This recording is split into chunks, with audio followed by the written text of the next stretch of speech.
Selamat malam Ibu Bapak Saudara-saudara yang terkasih di dalam Tuhan. Kita kembali berjumpa di dalam Syafaat Malam, masih dalam rangkaian edisi Minggu-Minggu Prapaskah. Tema kita malam ini, biar muda tapi berkarya. Kehidupan jalanan tidak selamanya mengubah seseorang menjadi buas dan identik dengan nasib menjadi miskin. Sebaliknya, pengalaman menjadi gelandangan bisa mengubah jalan hidup seseorang ke arah yang lebih baik, bahkan di usia yang sangat muda. Chris Valdez atau biasa dipanggil Case mendemonstrasikan tentang perubahan ini. Chris atau Case begitu biasa dipanggil, sejak kecil mengalami situasi kehidupan yang sulit. Orang tuanya tidak sungguh-sungguh menyayangi dan mengurus dia. Ketika umurnya masih 4 tahun, bocah ini sudah menjalani hidup yang amat berat, bahkan untuk ukuran seorang dewasa sekalipun. Ia tidak tahan dengan perlakuan ayahnya yang kerap memukuli dia, memaksa dia untuk mencari uang agar si ayah bisa mabuk-mabukan. Maka Case dia melarikan diri di usia 4 tahun itu, dan dia bertahan hidup menjadi seorang pemulung.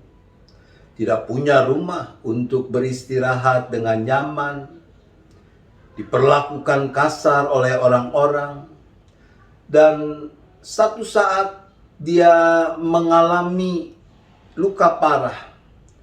Luka parah karena ia terjatuh ke dalam kobaran api dari ban mobil yang sedang dibakar. Dalam kondisi luka bakar yang cukup parah itu, Tuhan mempertemukan dia dengan seorang pria bernama Harnin Manalaisai. Harnin kemudian merawat Case dan menjadi wali atas diri Case. Ketika Case berulang tahun saat usianya 7 tahun, dan itu adalah perayaan ulang tahun pertama yang ia alami, Case tidak meminta dibelikan hadiah untuk dirinya sendiri. Dengan uang saku yang ia telah kumpulkan, ditambah uang dari ayah angkatnya ini, Case membeli aneka makanan ringan yang ia bagi-bagikan kepada anak-anak jalanan. Di kemudian hari, Case berkata, "Aku tidak memiliki banyak untuk kubagikan, tapi aku punya kasih yang berlimpah untuk kuberikan." Di usia yang masih sangat muda itu, Chris Valdez alias Case mendirikan sebuah lembaga amal untuk anak-anak yang diberi nama Championing Community Children. Lembaga ini didirikan untuk menolong anak-anak jalanan lainnya di sekitar kota tempat ia tinggal, yaitu di Cavite, di Filipina. Apa yang dilakukan oleh Case menggerakkan banyak orang untuk membantu, baik sebagai relawan yang membantu karya Case, maupun donasi dalam bentuk uang atau barang. Makin lama makin banyak anak yang dibantu. Case juga mengajarkan anak-anak itu tentang bagaimana merawat kesehatan.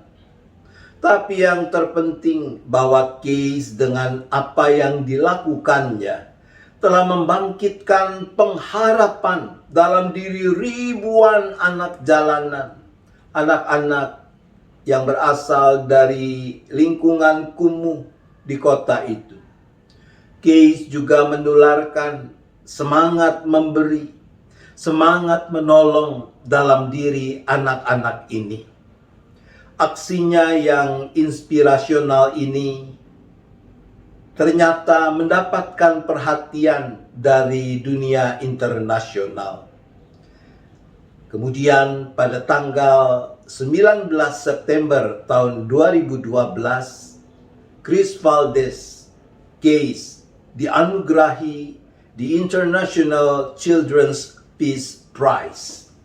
Dari hadiah itu, Case berhak atas uang sebesar sekitar 130.000 US dollar. Hadiah itu diserahkan oleh Pendeta Desmond Tutu, peraih Nobel Perdamaian dari Afrika Selatan. Case berencana untuk mengalirkan sebagian besar uang hadiahnya untuk keperluan amal.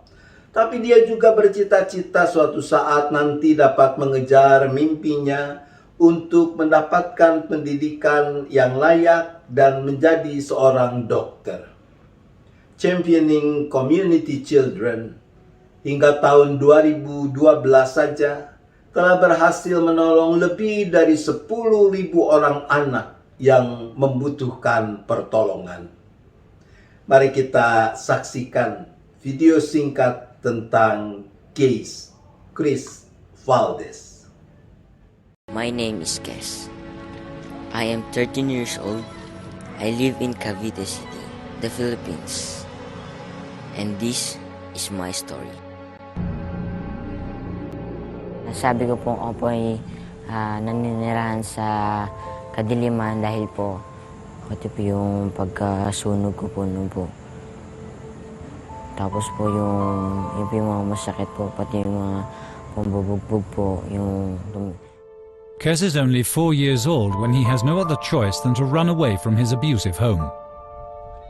Like many other street children, he tries to survive at the dump site. The conditions are horrible. Day and night he is exposed to danger. Kes falls in a pile of burning tires at the dump site and is severely wounded. Reaching out for help, there is only one man who cares, Mr. Hanin. He takes care of Kes and becomes his guardian. At the age of 7, celebrating his birthday for the very first time, he does something special. Instead of asking for gifts himself, Kes decides to give gifts to the children still living on the street, and thus started his gifts of hope. Wala po akong perang ibigay. Meron po akong pagmamahal na pwede ko po ibahagi po doon sa ibang tao. Dozens of volunteers have joined his organization championing community children.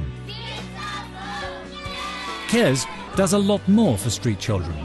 He educates them about personal hygiene, explains them their rights, and takes care of their wounds. But above all, he gives them hope. He has already helped over 10,000 street children. To thousands of children, Kes is a great inspiration. He is an inexhaustible source of hope. He is their hero.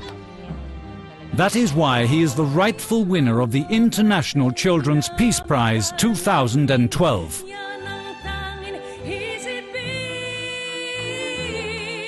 These young people show the incredible resilience in the human spirit. And I congratulate this year's winner.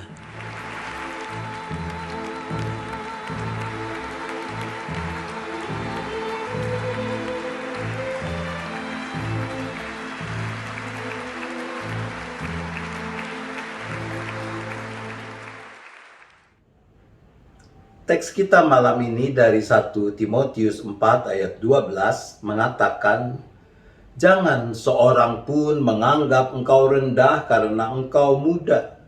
Jadilah teladan bagi orang-orang percaya dalam perkataanmu, dalam tingkah lakumu, dalam kasihmu, dan dalam kesetiaanmu, dan dalam kesucianmu." Kemudaan usia tidak boleh menjadi penghalang untuk bisa menjadi teladan. Saya mengajak kita melihat sisi lain dari hal atau urusan muda ini. Karena mungkin sebagian besar kita merasa kami sudah tidak muda lagi. Muda seperti yang dimaksudkan dalam teks kita, pertama-tama memang terkait dengan soal usia. Ini adalah nasihat Rasul Paulus kepada Timotius muda.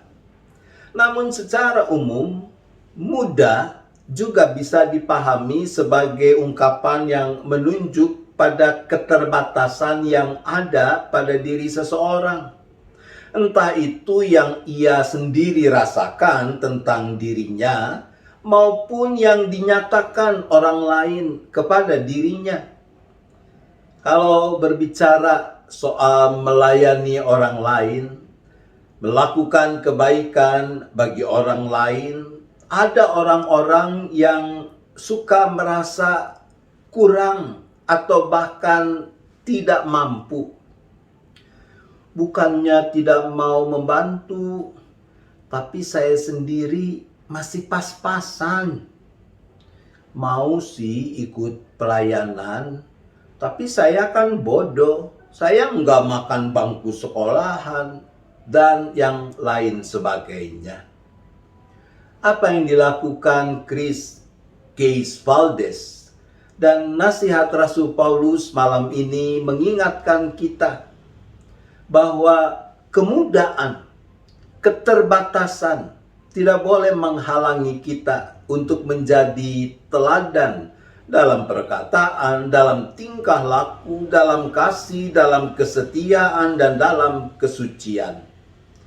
Evan Pena Florida, salah seorang penerima CNN Heroes of the Year, yaitu untuk tahun 2009, yang juga masih berusia muda, mengatakan begini: jadilah pahlawan bagi orang-orang di sekitar kita yang membutuhkan kita. Layanilah sesama lebih dari kita melayani diri sendiri. Dan layanilah dengan senang hati dan berbahagialah karena telah melayani. Mari, dengan segala keterbatasan yang ada, kita menjadi teladan. Teladan dalam perkataan, dalam tingkah laku, dalam kasih, dalam kesetiaan, dan dalam kesucian. Tuhan menolong kita. Amin. Mari kita bersyafaat. Bapa di sorga, kami mohon pengampunan-Mu kalau di sana sini kami masih suka enggan memanfaatkan kesempatan menolong orang lain, melakukan kebaikan bagi orang lain, melayani orang lain karena merasa masih muda, yaitu memiliki berbagai keterbatasan. Tuhan, ampunilah kami.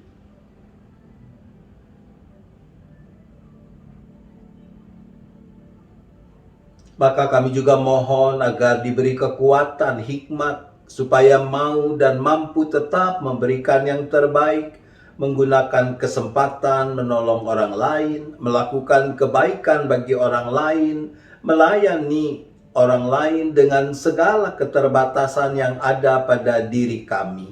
Untuk itu kami berdoa.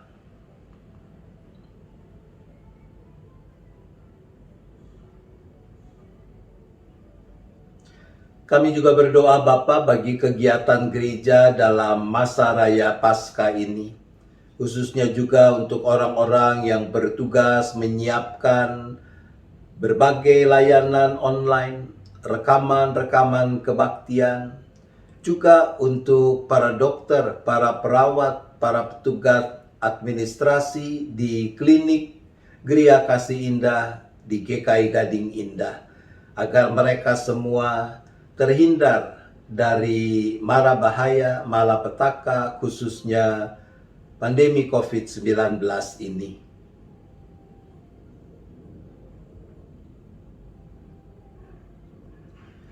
Bapa, kami juga kembali bersyukur bersama mereka yang bisa bertahan dan sembuh dari paparan COVID-19.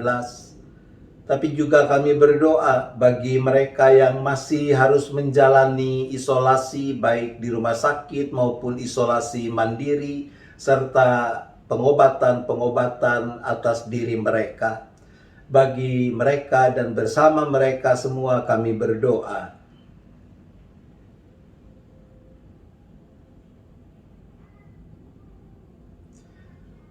Ya Bapa, kami juga masih mendoakan orang-orang yang bergumul dengan situasi-situasi yang cukup mengkhawatirkan di dalam kesehatan mereka.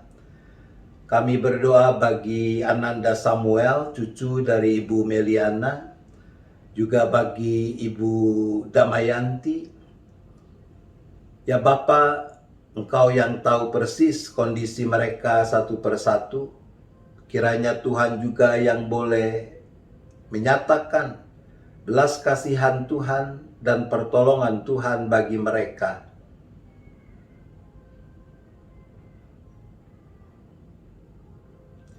Sebentar kami akan beristirahat ya Bapa. Kami kembali menyerahkan seluruh keberadaan kami beserta keluarga kami masing-masing, baik yang ada bersama kami maupun yang berada di tempat lain. Kiranya tangan kasih Tuhan yang tetap menopang, yang tetap menaungi. Kami semua boleh beristirahat dengan cukup dan esok menyambut hari baru dengan penuh syukur, dengan penuh sukacita. Terima kasih ya Bapa. Kami berdoa hanya di dalam nama Tuhan Yesus Kristus. Amin. Selamat malam Ibu Bapak, saudara-saudara yang terkasih. Selamat beristirahat, Tuhan tetap beserta kita.